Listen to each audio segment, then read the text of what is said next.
자, 오늘은 예수님의 씨 뿌리는 비유의 말씀을 통해서 성경에서 증거하고 있는 기신론의 정의를 확실히 알기를 간구합니다. 오늘 성령께서 기록부 주셔서 예수님이 전하신 씨 뿌리는 비유의 말씀 안에 이미 예수님께서 귀신에 대한 정의를 다 알려주셨어요.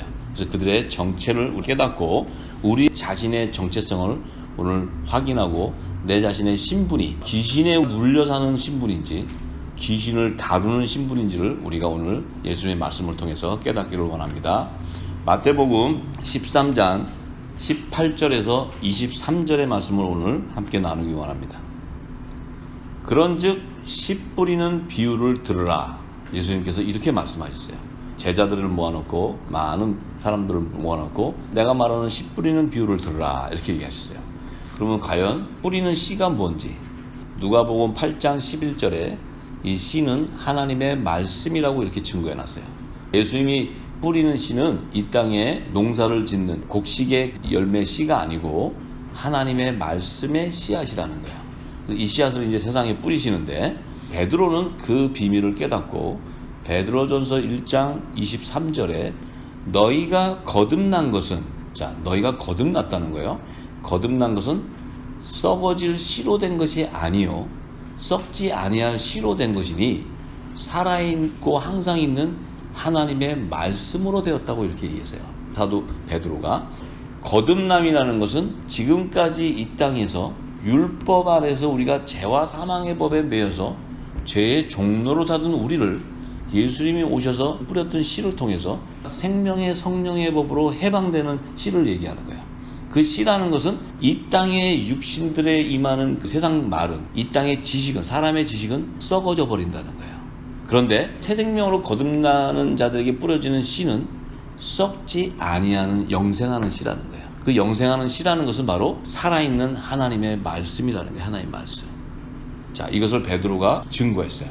그 본질은 뭐냐면 예수님께서 요한복음 6장 63절에 살리는 것은 영인데 영생을 일으키는 것은 영인데 우리 육은 아무런 무익이 없다는 거예요. 유익이 없다는 거예요. 그래서 무익하지만 예수님께서 내가 너희에게 이른 말이 바로 영이요 생명, 영생하는 하나님 말씀인데 그 이른 말이 바로 영생을 일으키는 언약의 씨라는 거예요. 언약의 씨.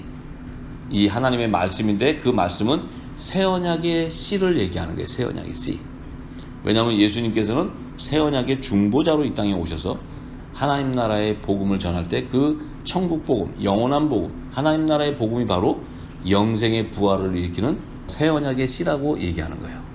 결론적으로 이 새 언약의 씨의 본질은 창세전에 감춰져 있는 하나님 나라의 비밀한 복음이라는 사실을 우리가 깨달아야 해요. 이 창세전에, 이 물질 세계를 짓기도 전에 하나님의 나라를 완성하기 위한 모든 하나님이 택한 자들, 생명책에 기록된 자들을 다 추수해서 영원히 함께 살기를 원하는 것이 하나님의 뜻인데 그 뜻을 이루시기 위해서 물질 세계를 창조하시는 거예요. 그 영적인 세계의 생명은 영의 생명이기 때문에 그 영의 생명은 눈으로 볼 수 없는 생명이에요. 그런데 하나님께서는 이제 마지막 때 영원한 새한 시초로 예비하시는 새하늘과 새 땅은 육안으로 볼 수 있는 하나님의 나라라는 거예요. 하나님의 나라. 그래서 그 육안으로 볼 수 있는 하나님의 나라는 예수님께서 이 땅에 초림해 오실 때는 말씀이 육신이 되어서 오실 때는 아무도 예수님이 오시는 걸 볼 수 없어요. 동정녀 마리아의 배에서 잉태돼서 이 땅에 육신의 몸을 입고 나왔을 때 그분이 메시아인 것을 알았어요. 근데 그분이 딱 나왔던 그 시점이 바로 뭐냐면 창세기 1장에 하나님께서 사람을 지으시되 하나님의 형상과 모양대로 지었다는 그 말씀의 실체가 바로 예수님이 이 땅에 오셨을 때 하나님의 본체의 형체를 드러내시는 거예요. 예수님이 이 땅에 오셨을 때 다른 이상한 나라의 사람처럼 오셨어요? 아니죠. 우리랑 똑같은 모양의 사람의 형체로 오셨어요. 그 오셨다는 것은 예수님이 하나님의 본체이신데 이 땅에 육신의 몸을 입고 오실 때는 종의 신분으로 오신다. 종의 형체. 왜냐하면 사람은 흙으로 졌던 것은 피조물이다 이거예요. 피조물. 피조물이라는 것은 창조주가 지으신 이 소유물이기 때문에 종의 신분이 되는 거예요. 종의 신분. 창조주의 신분이 되는 게 아니에요. 근데 예수님은 하나님의 본체이시고 창조주이신데 그분이 이 땅의 영혼들을 구속해 주시기 위해서 피조물의 형체로 나타나시는 거예요. 피조물의 형체. 그분이 우리 사람의 모양과 똑같이 나타나셨다는 그 의미는 하나님의 본체로 지은 그 말씀이 성취되는 걸 얘기하는 거예요. 우리도 예수님을 보니까 하나님의 형상인데 우리랑 똑같구나. 그런데 더 중요한 것은 예수님 안에 있는 씨를 봐야 돼. 씨. 영의 비밀을 알아야 돼요. 예수님은 형체가 똑같지만 그 예수님 안에는 새 언약의 씨앗이 가득한 거예요. 새 언약의 생명의 말씀이 가득한 거예요. 우리 지금 육신의 몸을 다 입고 있고 똑같지만 우리 몸 안에 무슨 말씀이 씨앗이 베꼈느냐에 따라 짐승의 씨도 되고 사람의 씨도 되는 거예요. 그것을 깨달아야 성경이 열리기 시작하는 거예요. 예수님께서 성경에 창세전에 감춰져 있는 하나님 나라의 모든 비밀을 비유로만 말씀하셨기 때문에 성경을 이 땅에서 문자적으로 해석하면 영의 비밀을 알 수가 없어요. 문자적으로 해석하면 무슨 결과가 생기냐면 성경은 전부 다 의문의 문서가 되버려요. 의문의 문서. 풀 수가 없어요. 성경은 성령이 감동한 기름 부음 받은 자들이 성령이 알려줘서 영의 비밀, 깊은 영의 비밀을 열어줘야 영적인 눈과 귀가 열려야 하나님의 나라를 볼 수 있는 거예요. 그것이 비밀이에요. 그래서 예수님이 비유로 말씀하신 이유는 이 땅에 있는 자들에게 골탕 먹이려고 그렇게 하신 게 아니고 하나님의 택한 자들을 추수하기 위한 그 열매의 본질이 나타나는 자들은 예수님과 본질이 동일하기 때문에 그들은 예수님이 비유로 하신 천국 말씀을 다 알게 된다는 거예요. 그래서 예수님이 씨 뿌리는 비유를 말씀하시는 거예요. 예수님이 하신 씨 뿌리는 말씀을 듣고 보아도 들어보고 보아도 깨닫는 영적인 눈과 귀가 열리지 못하는 사람들은 예수의 이름으로 제사함을 받는 세례를 받지 못한 사람이에요. 그렇기 때문에 예수님이 하시는 말씀을 깨닫지 못하는 거예요. 제사함을 받지 못하는 거예요. 그래서 지금 이 시간 이 말씀을 듣는 자들은 예수님이 비유로 말씀하신 창세전의 비밀을 깨닫기를 구하는 것이 바로 하나님의 나라와 그의 의를 구하는 기도예요. 그래서 구할 때 아들에게만 비밀한 계시를 열어주기 때문에 아들의 영혼을 받고 하나님의 자녀가 되는 신분들은 반드시 하나님 나라의 비밀을 다 알게 되는 거예요. 그것이 하나님 나라의 비밀을 맡은 자가 되는 거예요. 그 열매의 본질이 드러나기 시작해요. 지금까지는 우리가 그걸 몰랐어요. 그런데 마가복음 4장 11절과 12절에 예수님께서 이 하나님 나라의 비밀은 제자들에게만 줬어요. 제자들은 하나님의 아들들의 생명의 열매이기 때문에 새 생명의 열매이기 때문에 그들에게 줬을 때 다른 사람들에게는 보아도 보지 못하게 비유로 말씀하신 것은 그들은 이것을 들어도 듣지 못하기 때문에 소경이 되기 때문에 아무리 사망에서 생명으로 옮겨주려고 해도 그들은 들을 기가 없기 때문에 제사함을 받지 못하고 사망의 길로 가버리기 때문에 그래요. 그래서 그들은 결국은 멸망당하는 자손이 되는 거예요. 그 열매는 짐승의 씨를 받는 열매가 그 안에 솟아나기 때문에 그래요. 그래서 이 비밀한 비유를 이미 에레미야 선지자를 통해서 여호와 하나님이신 예수님이 다 사람의 씨와 짐승의 씨를 이스라엘 집과 유다 집에 다 뿌리친다고 얘기를 하셨어요. 그 짐승의 실체는 잠언서 30장에 보면 하나님의 지식을 알지 못하고 하나님의 지혜가 없는 자를 짐승이라 그런다는 거예요. 이 땅에 그 동물 호랑이, 사자 이런 짐승을 얘기하는 게 아니고 사람의 육신을 갖고 있어도 호랑이와 사자 같은 똑같은 짐승이라는 거예요. 왜냐하면 그 안에는 하나님의 지식을 아는 지식이 없기 때문에 지혜가 없기 때문에 그래서 짐승의 씨를 받는 열매가 되는 거예요. 자, 그래서 더구나 율법 아래 있는 자들 가운데 아들의 명분으로 세워지는 하나님 나라의 유업을 이을 왕권의 건세를 받은 후사가 되기 위해서는 반드시 예수의 이름으로 보내실 보혜사 성령의 세례를 받아야 돼요. 받고 나면 비로소 예수님이 비유로 전하신 하나님 나라의 비밀한 계시를 받는 하나님의 아들들의 열매로 맺혀지게 되는 거예요. 예수님께서도 이 비밀을 요한복음 14장 26절에 말씀하셨죠.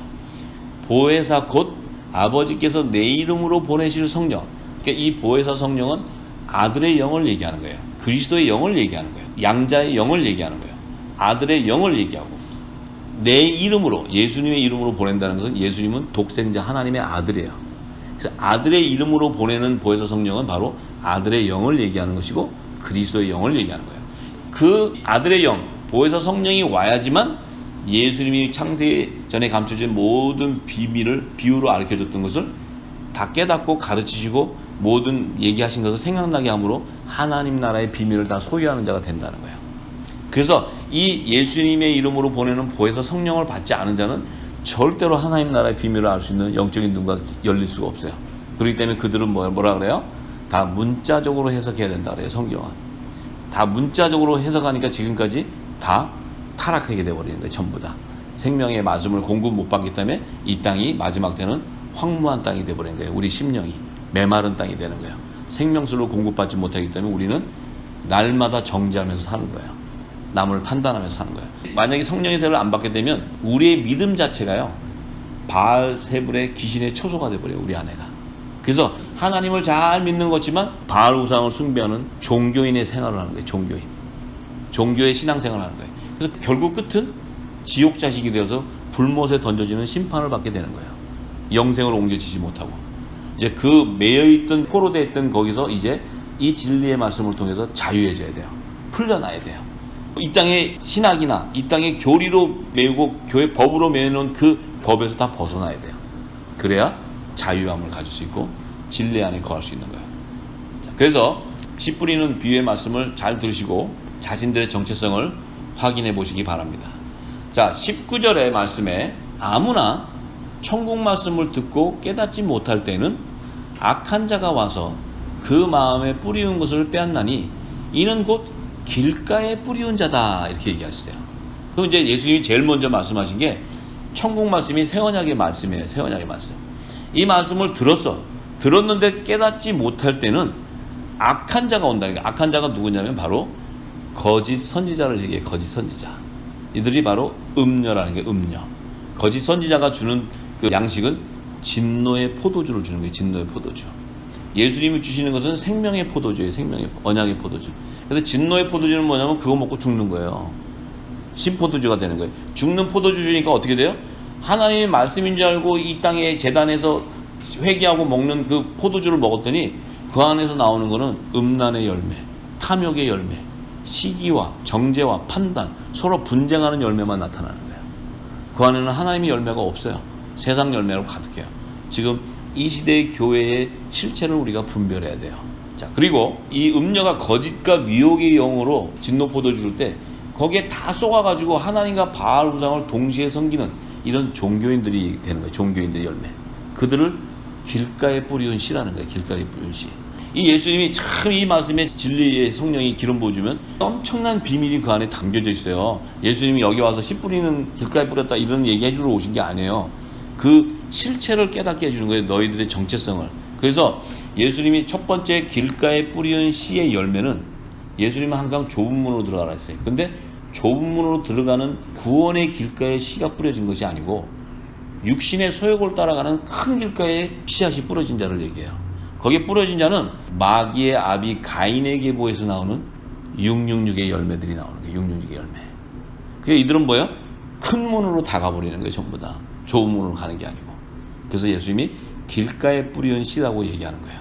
그래서 그것을 우리가 잘 알아야 됩니다. 예수님이 좁은 문을 얘기했을 때는 길가에 뿌리는 씨앗의 열매를 알려주시기 위해서 너희들이 큰 문으로 가지 말고 좁은 문으로 가라고 얘기하신 거예요. 그 좁은 문에 가는 길은 뭐예요? 구원의 길이고 생명의 길이에요. 그 길로 가야 되는데 육신의 소욕을 쫓아가는 큰 길을 뿌려진 것은 다 멸망당하는 씨앗 열매로 나오는 거예요. 이거 얘기하시는 거예요. 자, 두 번째로 20절에 돌밭에 뿌렸다는 것은 말씀을 듣고 즉시 기쁨으로 받되 그 속에 뿌리가 없어 잠시 견디다가 말씀을 인하여 환난이나 핍박이 일어날 때는 곧 넘어지는 자라고 이렇게 얘기했어요. 자, 예수님이 말씀하시는 환난이나 핍박이 일어날 때는 후 3년 반에 짐승의 표를 받는 대환란이 일어나는 것을 경고해 주는 말씀이에요. 예수님이 지금 2000년 전에 이 말씀할 때 앞으로 2026년 3월부터 2029년 속죄절까지 일어나는 후 3년 반에 일어나는 짐승의 대환란을 받을 때 넘어진다는 것은 이들은 짐승의 표를 받는 자들이다, 이 얘기하는 거예요. 요한계시록은 예수님이 하신 말씀을 사도 요한이 성령께서 다 기름 부어서 깨닫게 해줬을 때 그 말씀 속에 일어나는 계시를 전해주는 것이 요한계시록이에요. 그래서 요한계시록은 장차 예수님이 초림에 오셔서 하신 말씀을 재림에 와서 성취하는 그 계시의 말씀을 기록하는 게 요한계시록이에요. 그래서 예수님이 사복음서에 초림에 와서 하신 말씀과 계시록에 재림 때 기록되어 있는 계시록은 동일한 말씀이에요. 동일한 말씀. 그 시제를 잘 분별해야 됩니다. 시제를. 그 분별 못하면 문자적으로 하면 완전히 삼천포로 가는 거예요. 요한계시록 보고. 동일한 것을 알아야 돼요. 왜냐하면 예수님이 하신 말씀은 어제나 오늘이나 내일이 동일한 신실하신 하나님의 말씀이에요. 그리고 완전하신 말씀이고 1.1획도 틀림이 없는 진리의 말씀이에요. 그래야 여러분들과 저가 믿어질 수 있는 거예요. 그 말씀을. 자, 그래서 돌밭에 뿌렸다는 거예요. 돌밭. 자, 이 씨를 돌밭에 뿌렸다는 것은, 돌밭은 뭐야? 너무나 강팍한 심령이에요. 강팍한 심령. 돌밭, 자갈밭 그러면 이 돌이 단단하니까 그 흙이라는 것은 좋은 옥토가 되면 이 돌이 뽀개져 가지고 가루가 돼서 그 돌에 영양분도 있고 막 해서 좋은 땅이 돼야지 씨가 뿌려지면 열매가 맺혀지는데, 돌덩이에다 떨어지면 이 씨가 자라기, 이 뿌리를 내려면 돌이 너무 단단하니까, 강팍하니까 뿌리가 파고 들어가기가 힘들어요.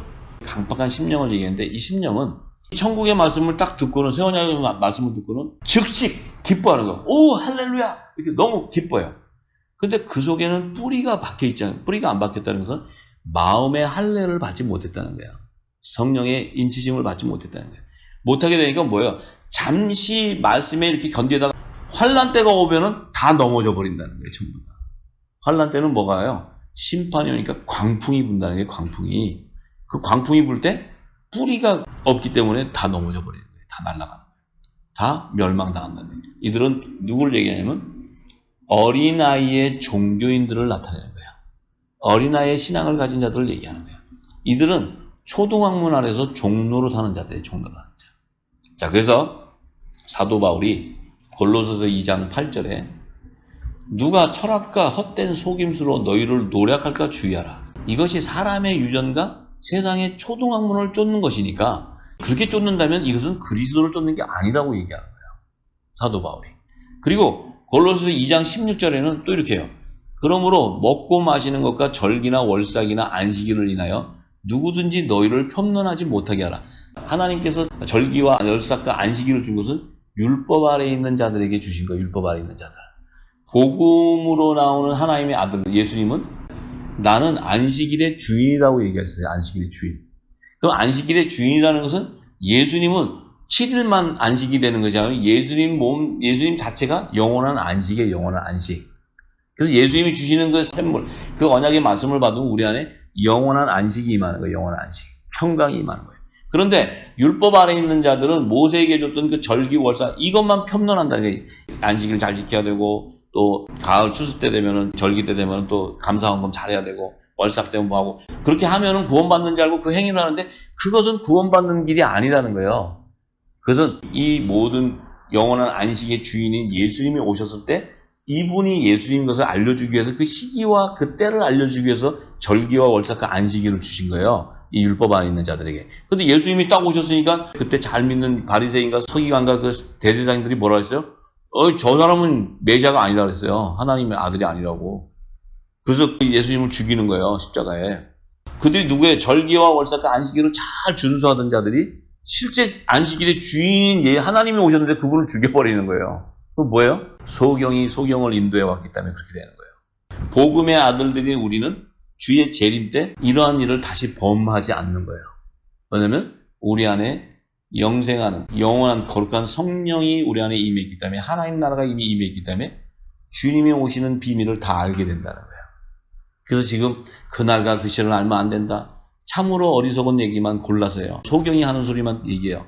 예수님은 이미 절기와 안식년과 희년의 제도를 통해서 이미 자신이 오실 것을 딱 증거해 주셨는데, 예수님이 며칠날 몇 시에 온다 이 말을 모른다고 했기 때문에 예수님 오시는 거 알면 안 된다. 이것은 뭐냐면 까막눈들이 하는 얘기, 주의 재림을 하지 말라고 하는 얘기랑 똑같은 거예요. 그것은 율법 아래에서 그들이 행위로 믿음을 구하기 때문에 그러한 결과가 나오는 거예요. 성경 자체가 의문의 문서이기 때문에. 그들이 아무리 파고 문자적으로 파도 성경은 다 막혀버려요. 절대로 성경 안에 깊은 샘을 못 열어요. 그렇기 때문에 항상 그들은 의문의 문서를 들고 예배를 드리는 자들이에요. 우리가 그것을 잘 알아야 됩니다. 그런데 사도 바울이 골로새서 2장 20절에서 23절에 그들을 향해서 이렇게 얘기해요. 너희가 세상의 초등학문에서 그리스도와 함께 죽었는데 어찌해서 세상에 사는 것 같이 의문의 율법 아래 순종하냐 하느냐. 그거는 붙잡지도 말고 맛도 보지 말고 만지지도 말라고 하는 것이니, 이 모든 걸 그대로 하면 부패에 부패해진다는 거예요. 부패. 너희들이 다 썩는다는 거예요. 그러니까 사람의 명과 가르침을 쫓는 거라는 거예요. 그것은 사람의 지식이라는 거예요. 교리와 이런 것들은 사람의 지식이기 때문에 이런 것들을 너희가 따라가면 어떤 결과가 생기냐면 자의적인 숭배, 만족하는 거야. 나는 하나님 잘 섬겼다 그러는 거예요. 왜냐면 교회 잘 갔고 헌금 잘했고 가서 봉사했으니까 자기가 자의적으로 숭배한 것을 자기가 하나님 잘 섬겼다고 믿어요. 그리고 겸손과 몸을 괴롭게 한다. 자기가 가서 할렐루야 아멘 하고 이렇게 가서 뭐 나는 장로니까 겸손하게 이렇게 하는 것이 그것이 겸손인 줄 알고 그것이 하나님을 잘 섬기는 걸로 생각한다는 거예요. 그런데 지혜 있는 모양이라는 거예요. 왜냐하면 사람들이 볼 때는 그래도 저분이 그래도 믿음이 있다. 저분이 참 새벽기도 잘 사고 이렇게 생각하는데 지혜 있는 모양 같지만 겉모양이라는 게 겉모양. 그것이 외식하는 자라는 거예요. 있지만 오직 육체 쫓는 것을 금하는 데는 유익이 없다. 육체 쫓는 데를 금한다는 건 뭐냐면 육신의 소욕을 쫓아가는 데서 생명의 성령의 법으로 가는 그 법에서는 육신을 따라가지 않게끔 죄와 사망의 법에서 해방되는 그 일에는 유익이 없다는 거예요. 아무 유익도. 그 얘기는 뭐예요? 제사함을 받지 못하는 자들이라는 게 제사함을 받지 못하는 자들. 결국은 멸망당하는 자들이라는 게 멸망당하는 자들. 이걸 사도 바울이 정확하게 증거해요. 그리고 갈라디아서 4장 3절에는 이와 같이 우리도 어렸을 때는 이렇게 세상 초등학문화에서 종로를 했다. 자기도. 율법의 학자 바리새인 학파에서 자기가 공부하고 열심히 섬겼던 자인데 그래서 어린아이 초등학문화에서 자기가 종로를 했다는 거예요. 그래서 그는 고린도전서 13장 9절과 10절에 자기가 부분적으로 알았던 것을 어렸을 때는 어린아이 갖다가 장성한 사람이 되어서는 이 어린아이들이 하는 일을 다 버려버렸다는 거예요. 율법의 행위를 다 버렸다는 거예요. 사도 바울은. 예수님께서도 마태복음 24장 19절에 그날에는 아이 뵌 자들과 젖 먹이는 자들에게 화가 있다는 거예요. 아이를 뵀으면 아직 아이가 태어나지 못했어. 또 젖을 먹이는 자들은 아직 어린아이 초등학문의 몽학선생이야. 초등학문을 가르치는 몽학선생. 그들은 왜 멸망이 당하냐면 율법 아래에 있기 때문에 당하는 거예요. 마지막 때는 율법 아래에 있는 자들 안에서 종의 신분으로 구원을 받는 자들은 반드시 회개에 합당한 굵은 베옷을 입고 나오는 자들만이 종의 구원을 받는 거예요. 그런데 계속해서 초등학문 안에서 사람의 지식으로 교리를 가리키고 이것을 먹이고 있는 자들은 멸망당해버리는 거예요. 그들은 전부 짐승의 표를 받게 된다는 거예요. 이것을 예수님도 얘기하시는 거예요. 그래서 돌밭에 뿌리워진 씨의 열매는 이 강팍한 심령의 열매들이 누구였냐면 그래도 이들은 말씀을 받아서 잠시 기뻤다는 거예요. 이것은 첫 아담의 계보에서 나오는 자들인데 그들 가운데서 첫 아담의 계보에 이 첫 아담은 흙에 속한 자, 이 율법 아래에 있는 자들인데 그 안에서 두 종류의 열매가 나오는데 하나는 거짓 용에 미혹되어 가지고 종로로 타는 그래서 만몬신 이 물질을 섬기는 자들 하나님과 물질을 동시에 섬기는 쭉정이들이 나와요. 쭉정이들. 그래서 그들은 똑같은 곡식의 열매인데 겉모습은 똑같은데 안에 알곡이 없어요. 믿음이 없는 거예요. 믿음이. 같이 달려 있어요. 근데 그 곡식에 가라지가 안 해요. 이들은 가인의 계보에서 나오는 게 아니고 아담의 계보에서 나오는 거예요. 아담의 계보. 그런데 타락해졌기 때문에 그들은 뭐예요? 하나님께서 생명책에서 지워버리는 자들이에요. 제일 불쌍한 자들이에요. 제일 불쌍한 자들. 생명책에 기록된 자인데 지워져 버리는 자들이에요.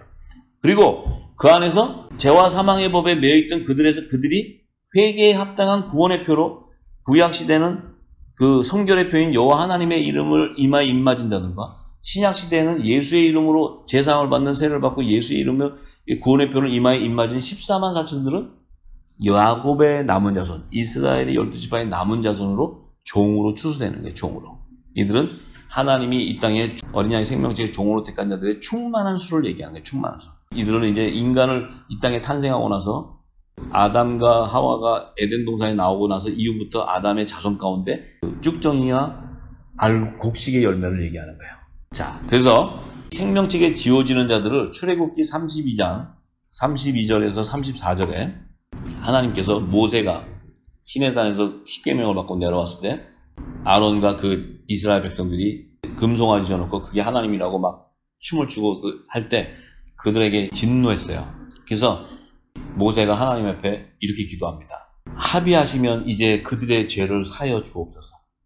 그렇지 아니하면 원컨대 주의 기록하신 책에서 이 생명책을 얘기해요. 책에서 내 이름을 지워버려 주옵소서. 이것은 모세의 중보예요. 모세의 중보. 선지자의 중보예요. 새 언약의 하나님의 아들의 중보가 아니에요. 이들을 저 범죄하는데 저들을 용서해 주시는데 만약에 용서 안 해주시면 저도 지워주세요. 이렇게 얘기한 거예요. 굉장히 아주 생명을 걸은 기도예요. 그런데 하나님이 그 모세의 마음을 아시고 이렇게 얘기해요. 모세에게 이르시되 내게 범죄하면 그는 내가 내 책에서 지워버리리라 이렇게 말씀하세요. 생명책에서 지워버리겠다는 거예요. 그리고 이제 가서 내가 내게 말한 곳으로 백성들을 인도하라.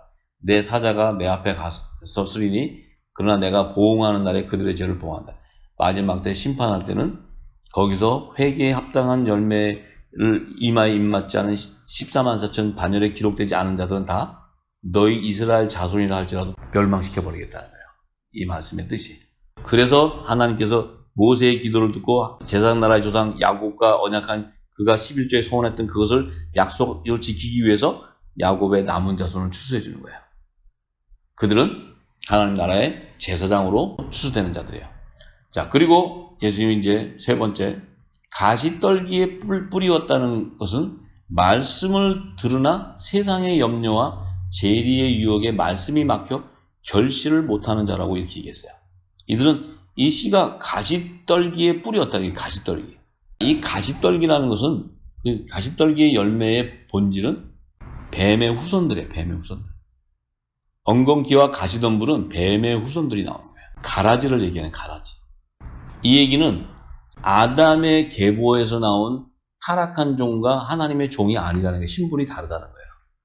그래서 가시떨기에 뿌렸다는 것은 밭이 있는데 이렇게 밭에 보면은 추수 때 보면은 그 밭에서 알곡도 나오고 가라지도 나오는데 가라지는 그 벼 종류하고 다른 거예요. 잡초에 잡초. 그러니까 예수님이 뭐라 했어요?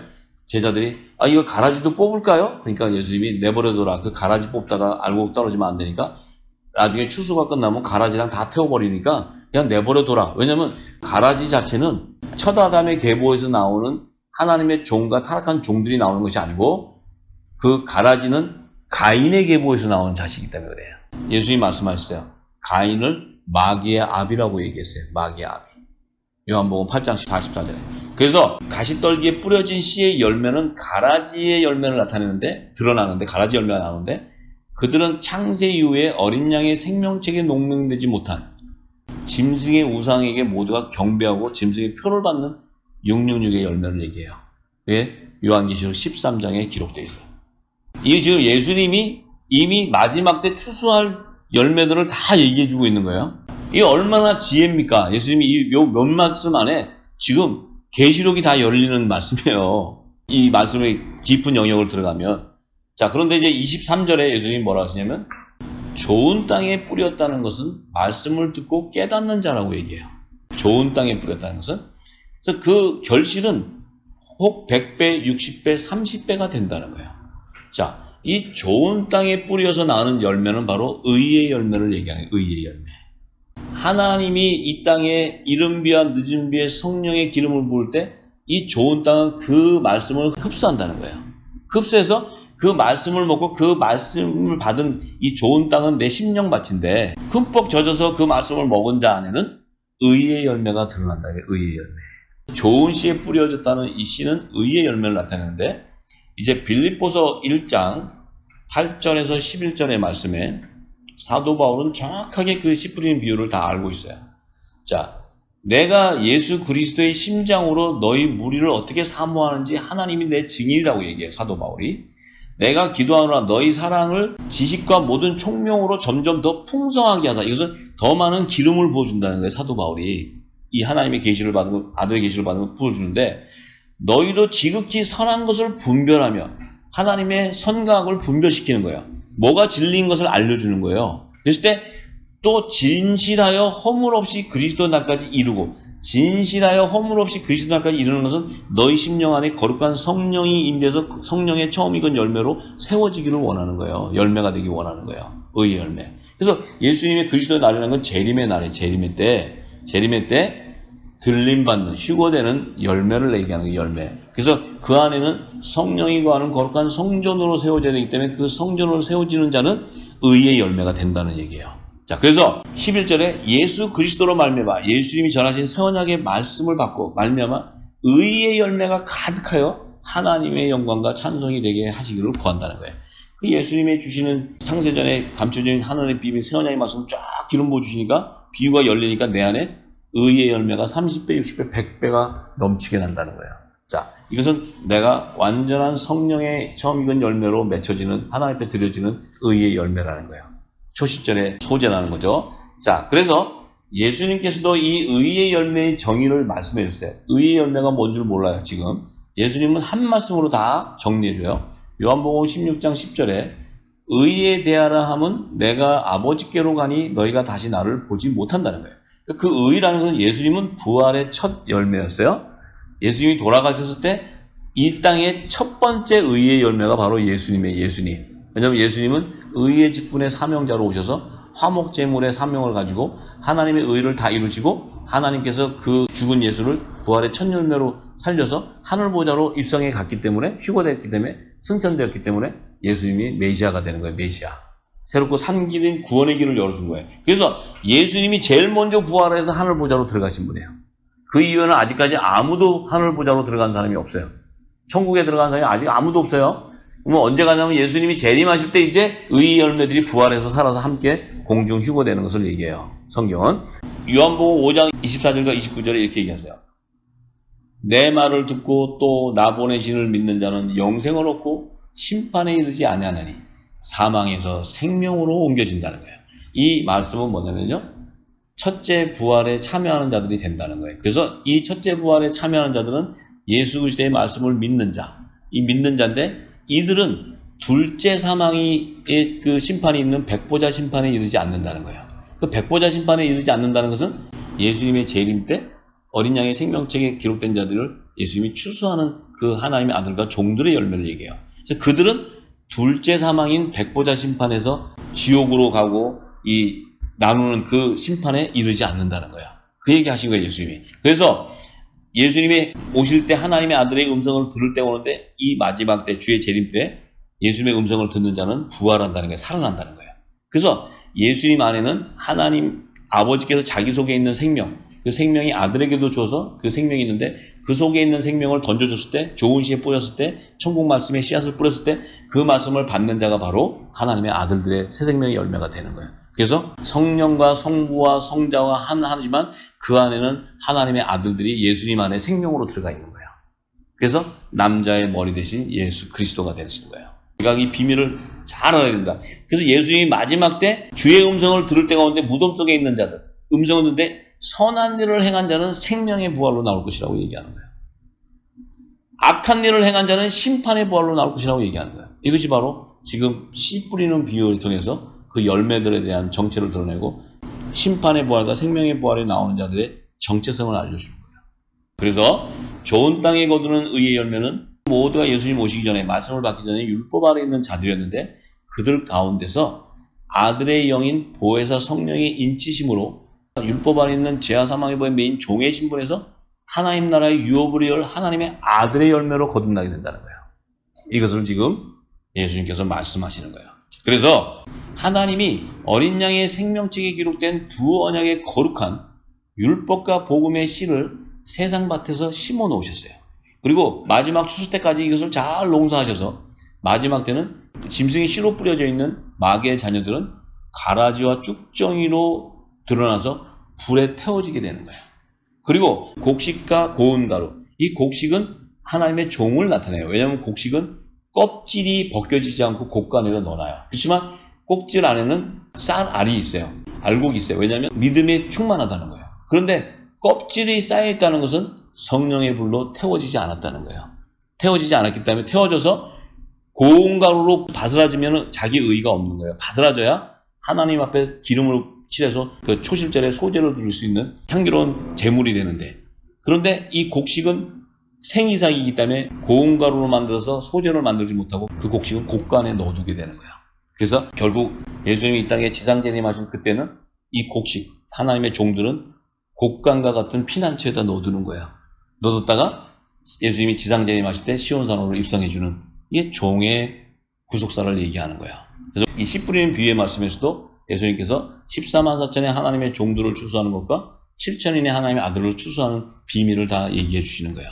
이들이 바로 새 예루살렘 성의 좌우편 24 보좌로 예비한 그 보좌에 금멸관을 쓰고 앉는 어린 양의 12사도의 이름과 이스라엘 12지파의 이름으로 연합을 이루는 율법과 복음의 공동체, 두 교회의 공동체를 말씀하는 거예요.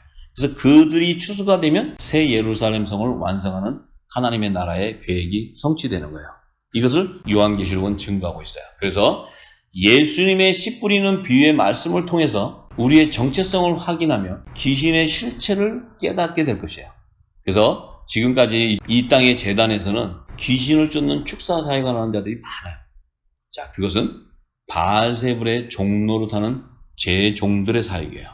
이제는 이 진리를 깨닫고 나면 그 사역을 다 멈춰야 돼요.